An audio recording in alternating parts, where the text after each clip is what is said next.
এটা নাকি ভূতের কাজ, ইটগুলোও থাকে না। ব্রিজের ঢালে কি ভয়ঙ্কর অবস্থা, ঘটতে পারে যে কোনো সময় দুর্ঘটনা। গাড়ি নিয়ে কত মানুষ যে বিপদের সম্মুখীন হয়েছে তা চোখে না দেখলে বিশ্বাস হবে না।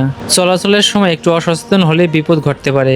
ব্রিজের ঢালে বৃষ্টির পানিতে মাটি বসে গিয়ে এই অবস্থার সৃষ্টি হয়েছে। কিন্তু দুঃখের বিষয়, অনেক রাস্তা ভেঙে যায় কিন্তু এর ইটগুলো খুঁজে পাওয়া যায় না। সেজন্য রাস্তার অবস্থা আরো বেশি খারাপ হয়ে পড়ে। তাই আজকের লক্ষ্য ছিল বিপজ্জনক এই স্থানটি মেরামত করা।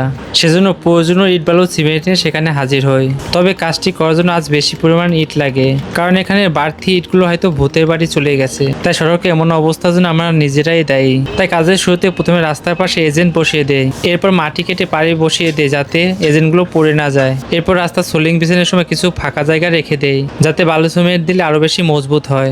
এরপর কিছু ইট ভেঙে জায়গাটি মজবুত করে দেয় এবং ঢালাই দিতে যাতে সুবিধা হয়।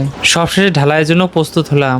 তবে সড়কে এমন কাজগুলো করা অনেক সময় সাপেক্ষের ব্যাপার, তাই প্রায় কাজই শেষ করতে আমাদের রাত হয়ে যায়, যা আমাদের সবার জন্য একটি কষ্টকর ব্যাপার। তবু মানুষের চলাচলের সুবিধার জন্য এই কাজগুলো আমরা করে থাকি।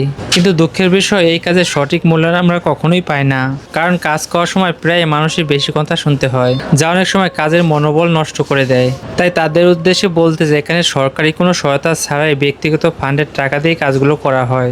আজ কাজ করার সময় এমন একটি কথা শুনে অনেক খারাপ লাগে, সেজন্য এই কথাটি বললাম। আর যদি কারো খারাপ লাগে তাহলে আমি আন্তরিকভাবে দুঃখিত। কারো সাহায্য ছাড়া এমন চলাচলের পথ যদি সুন্দর হয় তাহলে সমস্যাটা কোথায়?